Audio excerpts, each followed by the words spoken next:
On Point with Craig's Investment Partners.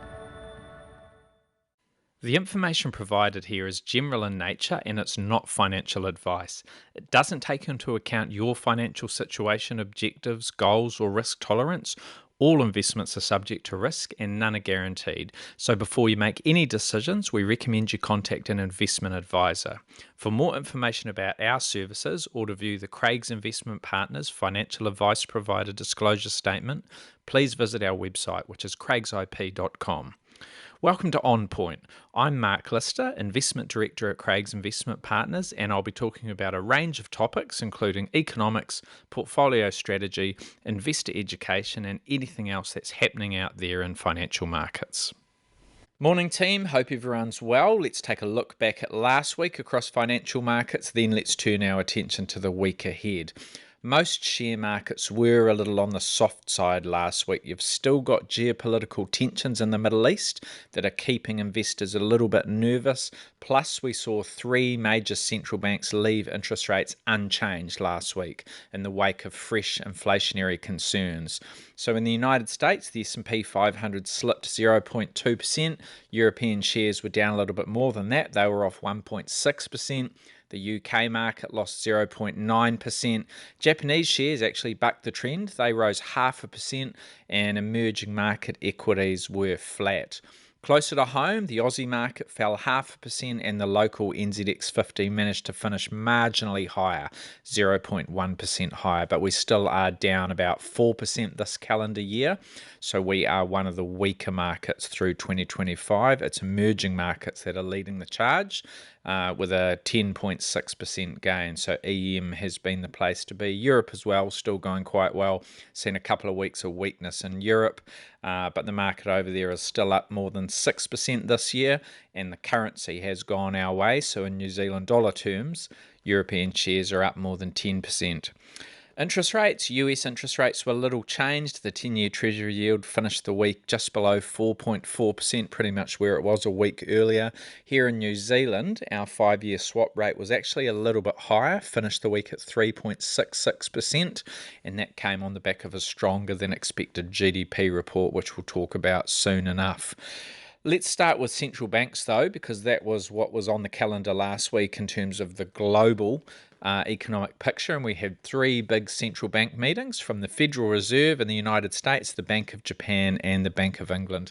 So it was the Fed that was the big one, and it did leave interest rates unchanged as expected. That sees the upper bound of the Fed funds rate stay at 4.5%, down from a peak of 5.5% last year. The committee did indicate that two more cuts before the end of this year are still expected, so that's no change. Two more cuts expected this year. That's 0.5% in total. But the committee does now see one less cut coming in both 2026 and 2027. Now, the latest economic projections that we got from the Fed at this meeting, still clouded by uncertainty, but they point to softer growth, a slightly higher path for unemployment, and a more persistent inflation outlook. So the Fed is getting a little bit more worried that the economy will slow a little bit more than expected, but that inflation could be a little bit higher, and that's something we need to keep a very close eye on.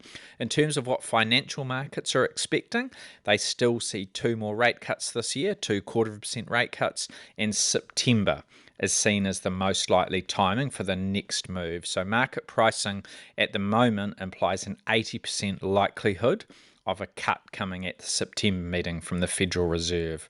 So that was the Fed. The Bank of Japan as well, the BOJ held rates unchanged. The policy rate is at 0.5%, so still very low compared to other central banks, but higher than we've seen in Japan for a long, long time.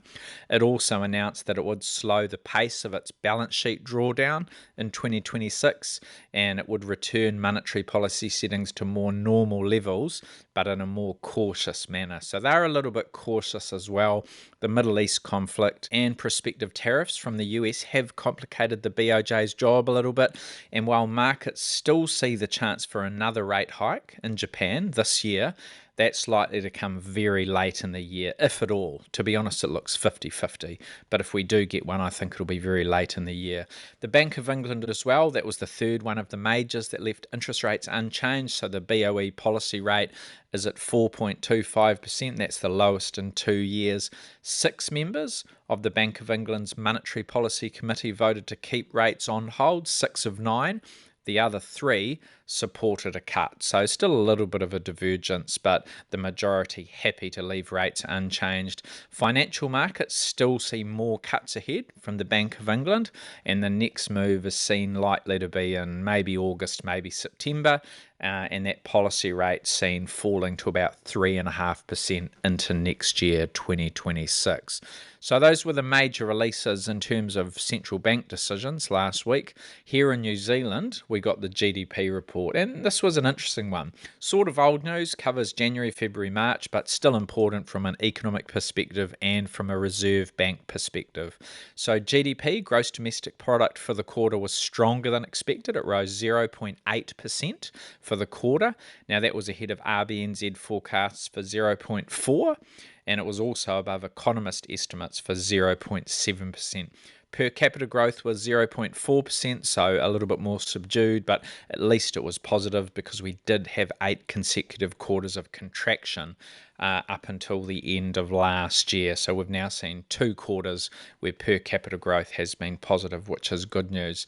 Now, we won't delve too much into the GDP report, but what I will say is that the growth picture is not as strong across the board as we would like. So even though you've had that headline number come in better than expected, better than the RBNZ was expecting, better than economist estimates, it's still pretty mixed out there, and it's far from consistently strong. So things are still quite subdued in many sectors here in New Zealand. But still, it was better than expected, and that did see pricing for further OCR cuts pull back slightly. Now, markets had already been expecting the Reserve Bank to pause at its July meeting, but I think this release really does support that view and seal the deal. You never know how the Reserve Bank will react, but from what we know today and what we can see in terms of the economic indicators, everything does suggest they might just hold in July and cut again, but a little bit later in the year. So the next move is now likely to come in either August, and markets see about a 65% chance of that happening, or October, and markets see an 85% chance of that happening. So we'll just have to wait and see, but a pause in July looking more likely. The other thing that's quite interesting about the pricing reaction is that financial markets now see the OCR reaching a trough of 3%. So what that means is that there's only one more cut coming this cycle. We're at 3.25% now. Financial markets think there's only one more to come, which is kind of interesting. It basically means that the vast bulk of those interest rate declines, whether it's in mortgage rates or other interest rates out there, the vast bulk of that is now behind us. So quite an interesting GDP report here in New Zealand. That wasn't the only thing we saw last week. We did get some fresh dairy prices. Prices fell in the latest GDT auction, the headline index down 1%. So prices are still up 6.5–7% this calendar year, but they've also slipped back from that 3-year high or near 3-year high we saw in early May. Too early in the season to really speculate on what that might mean for Fonterra payout, which is expected to be about $10. So we'll just have to wait and see how things develop. The cooperative did offer a relatively wide range given the uncertainty and because we're quite early in the season. So the current forecast is $10. That's near the middle of the range, and that's the same as the previous season, but we'll just keep an eye on that pricing environment. Housing market data. We also got some of this last week. The Real Estate Institute released its latest housing market report. This covered the month of May. While we saw an improvement in activity, the days to sell increased. That's usually a sign of a fairly sluggish market, and prices slipped again. So it's still pretty quiet out there, still very much a buyer's market, not a lot going on. May sales volumes were up 6.4% on the previous month, and they were 8.9% higher than the same month a year ago. So activity's been okay, it's been ticking higher, but the days to sell, and that tends to rise in a weak market and fall when things are buoyant because it shows that houses aren't sitting on the market for as long. That's actually been up, sitting at 46 days in Auckland, 47 elsewhere, so that's been trending a little bit higher. And prices actually fell back for the third month in a row. So the National House Price Index was down 0.6% in May, and it was down 0.8% in Auckland. So I guess when you put all that together, activity improving, but prices still drifting lower and still a very sluggish market.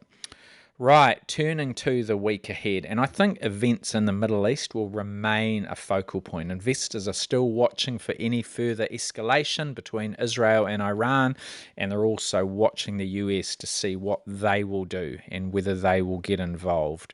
Against that backdrop, we have got the NATO summit. That's being held this week on Tuesday and Wednesday, and President Trump will attend that. So quite an interesting picture developing in a geopolitical sense across the world. Central banks will also remain in the spotlight after those three big meetings we saw last week. Fed Chair Jerome Powell was scheduled to testify to Congress on Tuesday at the House Financial Services Committee and then on Wednesday at the Senate Banking Committee. So that's his 6-monthly testimony that he has to do, or any Fed chair has to do. This will be interesting after last week's decision, and especially with those updated Fed forecast just having a whiff of stagflation about them. Across the Atlantic, ECB President Christine Lagarde speaks on Monday, and Bank of England Governor Andrew Bailey testifies at a House of Lords hearing on Tuesday. So lots of high-profile central bank speakers to keep a close eye on. In terms of economic releases, I will be watching June flash PMIs, Purchasing Managers Indices. These are out on Monday. They will cover the month of June, and they will give us a good pulse check on the global economy and how it's tracking as the second quarter of the year draws to a close. So the first one we'll get will come out of Australia, 11 o'clock Monday morning, New Zealand time. That'll be followed by the Japanese release at 12:30, just after lunch, and then the corresponding releases from the UK, Europe, and the US on Monday evening and overnight. Now, last month's PMIs were a little soft in most regions. We saw the measures for Europe, Japan, and the UK all slip below 50. That's the break-even level, so they were down in contractionary territory, only marginally, but still in contractionary territory. The US was the only country to improve. We saw the composite PMI in the US rise from April's 19-month low of 50.6 up to 52.1. So that was good out of the US. However, export orders continued to fall, and they were particularly weak for services. We also saw supply chain delays intensify, and we saw the prices charged for goods and services increase to an extent that we haven't seen since 2022, and that was overwhelmingly linked to tariffs. So again, signs of inflationary pressures for the future. So it'll be interesting to just see how these look and get a bit of an update on the global economy and some of those pricing pressures. Speaking of inflation, we'll get PCE inflation in the US this week. This is obviously a favoured inflation measure of the Federal Reserve, and it will be interesting given the new forecast we saw from the Fed last week. This will cover the month of May. It's out on Friday in the US, so we'll get it on Saturday morning, New Zealand time. Markets see the headline and core PCE rising 0.1% for the month. That would be the same as we saw in April, and that would see the annual headline PCE inflation rate increasing slightly to 2.3%, the core PCE inflation rate pushing a little bit higher to 2.6%. Now, these levels are still well below the highs that we've seen over the last few years, but they are pushing up a little bit, and we probably still haven't seen the full impact of tariffs. So inflation is still something we need to keep a very close eye on. We're not completely out of the woods just yet. Also in the US, we'll get the third estimate of March quarter GDP, and there are some quite interesting corporate earnings releases to keep an eye on. We've got FedEx on Tuesday, we've got Micron and Walgreens Boots on Wednesday, and on Thursday we've got H&M and Nike releasing results. So here in New Zealand, we'll see all of those a day later. So it'll be Wednesday, Thursday, Friday, rather than Tuesday, Wednesday, Thursday. On the local front, it will be a bit of a quieter week here in New Zealand. We've got the trade balance, we've got the latest consumer confidence report from ANZ, but no major releases across the Tasman. We will get the monthly CPI indicator on Wednesday. So that's how the week is shaping up. And just a bit of housekeeping. Next week is school holidays, first 2 weeks of July. I'll be taking the first week of school holidays off on leave, and that means I'll be away for the 2 weekends either side of that. So that's this coming weekend and then the one after that.